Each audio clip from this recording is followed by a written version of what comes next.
Hi, I'm Torte. Lini. Here's the meta news report for patch 7.36c. As mentioned, all my hero guides again are updated for the 378th time with 624 changes, a good amount of adjustments as we get more and more settled with the 7.36 patch meta. Anyways, let's check in on the meta weather for the top offlane support heroes to play so far in patch 7.36c. These recommendations are based on my experience as well as statistics from the2protracker.com. As we near another TI, so the Spirit Breaker's popularity begin to resurge again. One of the most annoying supports to deal with, and not because his lane stage is oh so amazing, it's because they keep buffing this hero to have great tools for team fights and little to no downsides. In 7.36, the hero's Charge of Darkness was buffed so that you can charge and stun people from anywhere across the map and it would pierce BKB. So popular meta heroes who rely on that Black King bar like Broodmother, Ursa, Shadow Fiend, etc. to deal their damage uninterrupted are going to find themselves regularly annoyed that they wasted their Insatiable Hunger ability or Requiem of Souls channeling with Black King bar just to still be stunned by a normal ability and then chain stunned again by Spirit Breaker's ultimate Nether Strike. What's worse is that you can't even see it coming as Spirit Breaker's first item is Shadow Blade, which means that he can initiate with Charge of Darkness, pop the Shadow Blade for extra speed and thus damage through his Greater Bash passive, and you wouldn't really be able to respond to it without a well-timed interrupting ability and vision with a Sentry Ward. That's not something most people are prepared for, let alone uncoordinated teams when Spirit Breaker's team is starting to gank in mid-game. That level of global threat at all stages of the game by position for support is what makes Spirit Breaker so strong, that he can lead or assist in ganks across the map, making heroes that need to farm unlikely to be able to do it in peace. To add, Spirit Breaker is such a strong hero because he needs very few items. He grabs Tranquil Boots for the extra movement speed since Greater Bash's damage predicates on it, but since it's the cheapest of all the boots available, that means Spirit Breaker can grab Shadow Blade relatively early. What's more is that in 7.36, they changed his Ag Shard to just straight up give more movement speed to Charge of Darkness, thus more damage with the Greater Bash. So for Spirit Breaker, he can be readily available for ganks and fights at the drop of a hat. But if you do need more farm for the hero, you can still Charge of Darkness and Greater Bash on jungle camps for some quick flash farming, and that is despite the nerfs in 7.36c to those abilities. Let's not forget that Spirit Breaker's innate ability, Herd Mentality, helps keep the team afloat. It means he can stay within the level range of your team even if he is especially proactive with ganks or rotations and not always in lane to build up his experience and levels. This liberates Spirit Breaker from his weakest point in the game, the laning stage, where he has little to offer, and gives him the freedom to regularly gank mid lane or just outright give solo experience to the offlaner, assuming they can handle being alone in the lane altogether. Finally, come late game, Spirit Breaker's Bull Rush facet is more like Bullshit facet because it just removes a lot of risk from engaging on enemies or diving past towers, knowing you have an extra moment to reposition, pull out, or re-engage with your ultimate ability.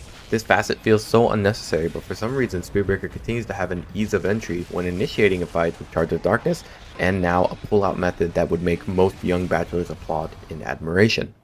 Hoodwink is one of the most stable position 4 heroes to play right now.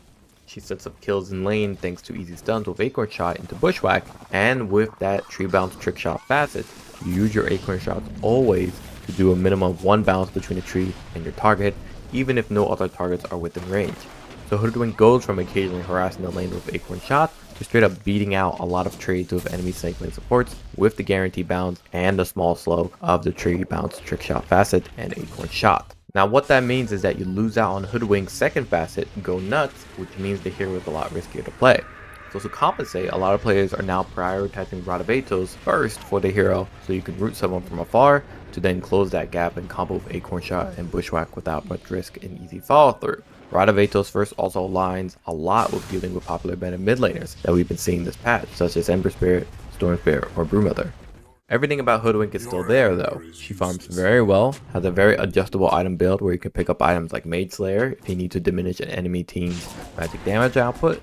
She comes with a break to shut down passives like Ursa's Fury Swipe, Vengeful Spirit's Vengeance Aura, or Broodmother's Incapacitating Bite. Her late game items can range from items like Octarine Core, spam your abilities, more to items like Daedalus to deal more damage from afar with Acorn Shot.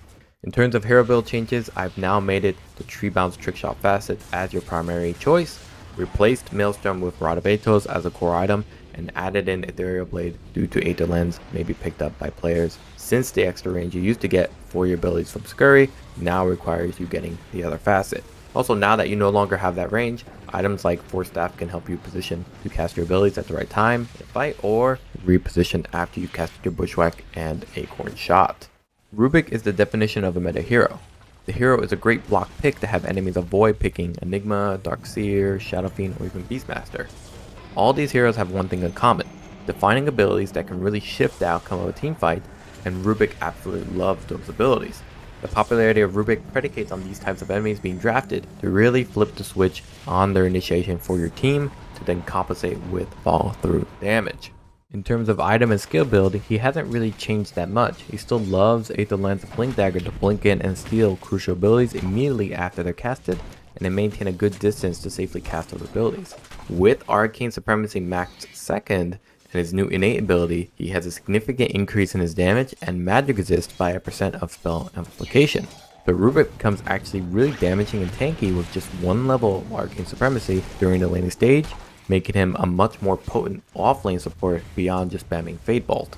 Now, his facets are split evenly in terms of value. You can opt for Arcane Accumulation when stealing a lot of different spells, whereas Frugal Filch can revolve around focusing on one spell like a Black Hole or Vacuum and making sure you always have the mana for it.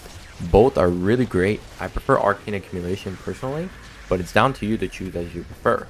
Hey, by the way, consider becoming a member on my YouTube channel. Members will receive exclusive first access to my videos before they go public, so you could be ahead of the meta before anyone else, and your support means I can continue to do your favorite in-game hero builds.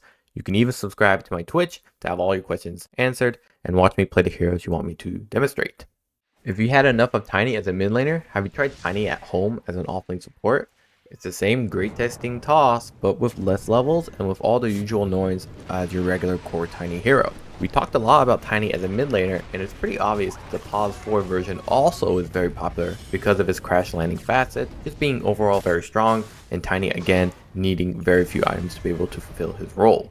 During the laning stage, you mostly rely on tree grab to harass, though it was weakened during the 7.35 patch era, and now with the crash landing facet, you can rely on toss as your opening ability to both slow and deal massive damage to your enemy targets. This pushes Tiny from a subpar offlane support to a massive lane dominator with, again, very few items needed.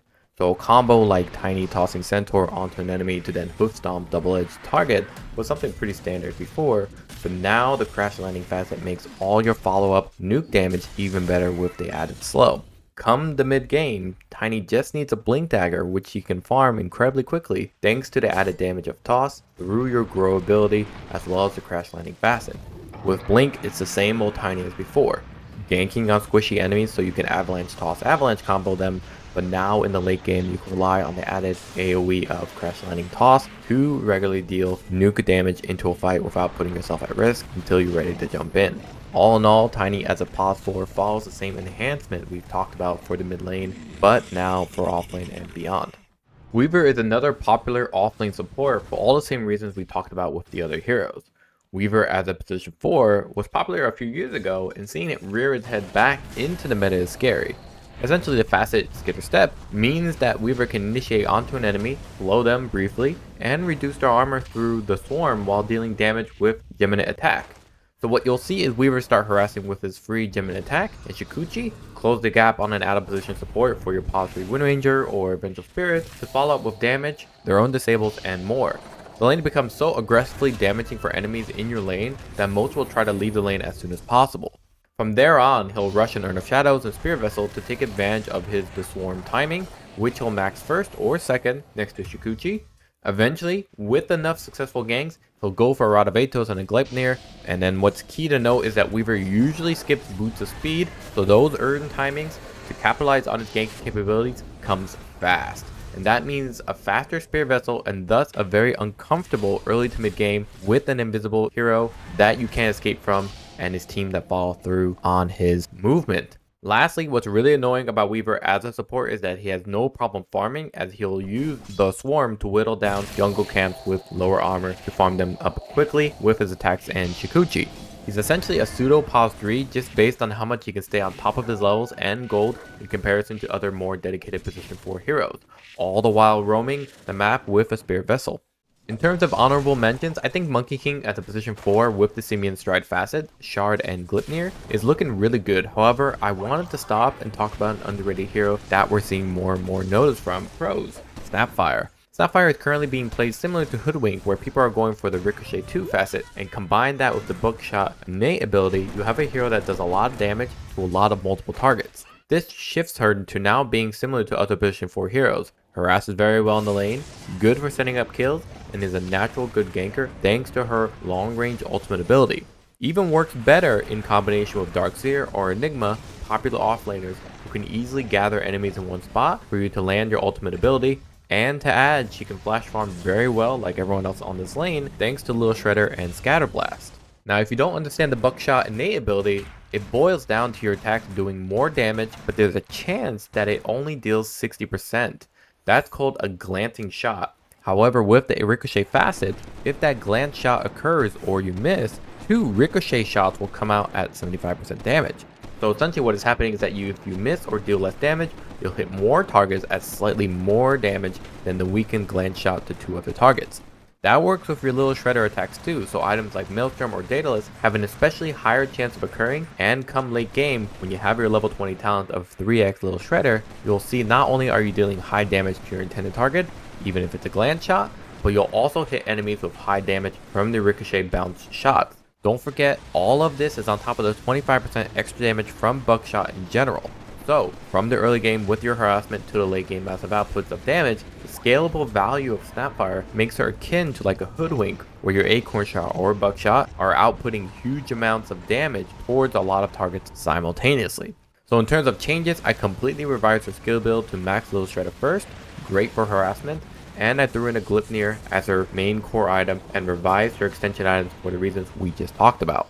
So that's it for me. I'm Torte, Lini. Stay tuned for more top 5. Also, I'm on Twitch, continuing to test all your favorite builds every day. Hero build changes are not final and will be evolving as the meta develops. Check in game for the latest versions. Future videos will be released to supporting members first on my YouTube channel before public, so join up. Bye.